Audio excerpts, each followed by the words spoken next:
The DCU might actually not be fun. I think I can speak for all of us when I say that we had no faith in the first Lanterns teaser. I actually thought we was fried for the whole year, bro. DCU fans be high cortisol with each new announcement. But thankfully, Lanterns is seemingly really good. Rotten Tomatoes certified? Like, oh shit. And the good news is that all the trailers we got, I'm pretty sure, are all from the first episode, so we have a lot left to see in this show.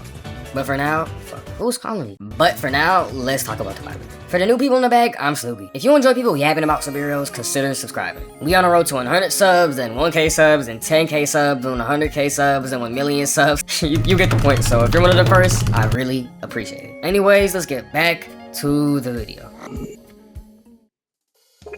So at first, I absolutely hated the idea of a Green Lantern show being set in a random town in Nebraska. The guys who protect the galaxy being in a small town, like, it's just not the best idea. But just seeing how this episode plays out, I wouldn't be mad if it actually continued being like this. So the episode starts off with John watching Hal as a kid, then he got caught, then his dad shot an apple off of his head. Yeah, I'd be chill as fuck too if that's what the daily was. Jokes aside, this was a very refreshing opening. Kid John actually had the balls not to be scared like his other siblings, and he did this just to watch a couple of extra seconds of the interview, but it just shows how passionate he was about this, I guess. And it carries on like that till he grows up. Okay, so I know this doesn't connect in like any way, shape, or form, but casting, let's talk about it. Aaron Pierre.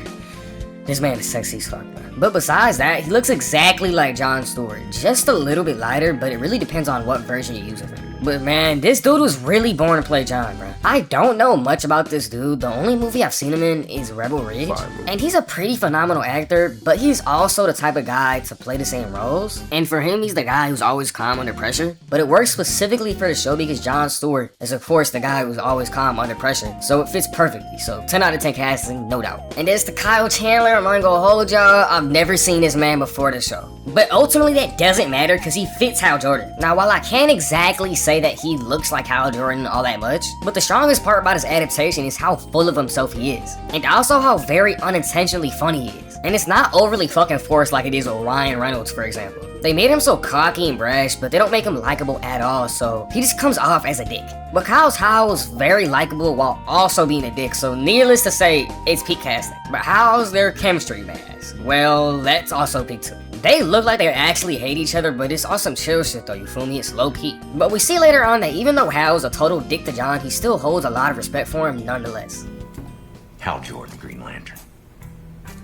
Charged by the Guardians of the Universe to protect Sector 2814 from all extraplanetary threats. And you, Waylon, are one of them.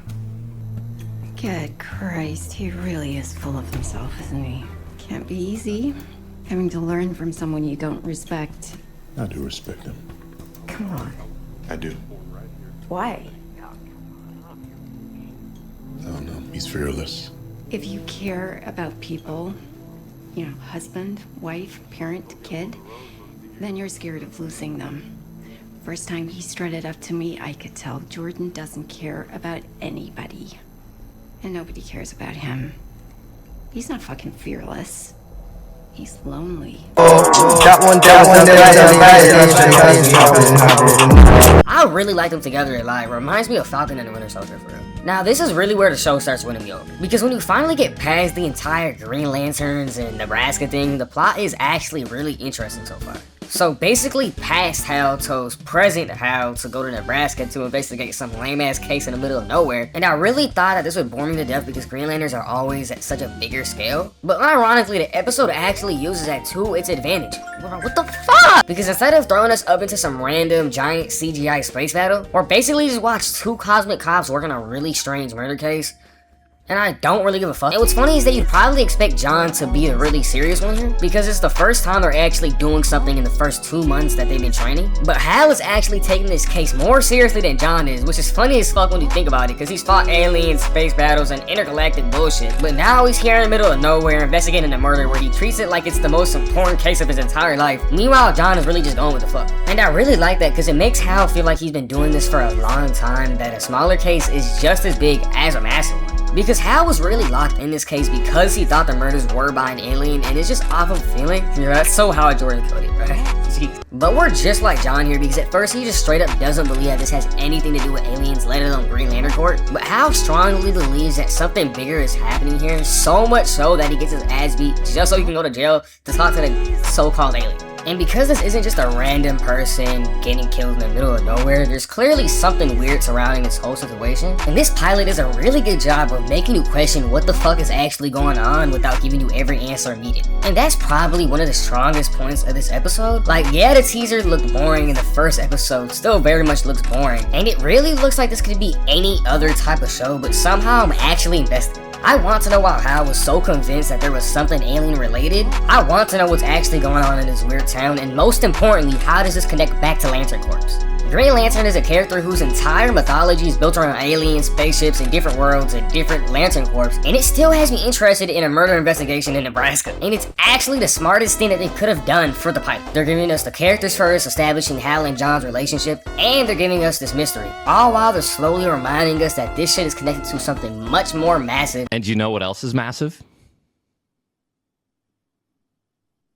The ending of this episode really had me flabbergasted for real. Because after spending 40 minutes watching Hal and John investigate this case, we got so invested that we forgot that this is literally 10 years in the past. So when we were back in present time, we see Hal dead, and it's actually shocking. Because why are we in the same town? This really hints at this little case not being so little after all, because somehow it's bounded our characters in this stupid town after 10 years. Because even though Hal was right about this guy being an alien, it still doesn't really throw us right into that direction that's gonna be much bigger. Until we saw Hal's death. Who killed him, where's his ring, and why did this episode spend so much time establishing the regulation? Hold on, y'all. Hold on, wait a minute. Take a water break.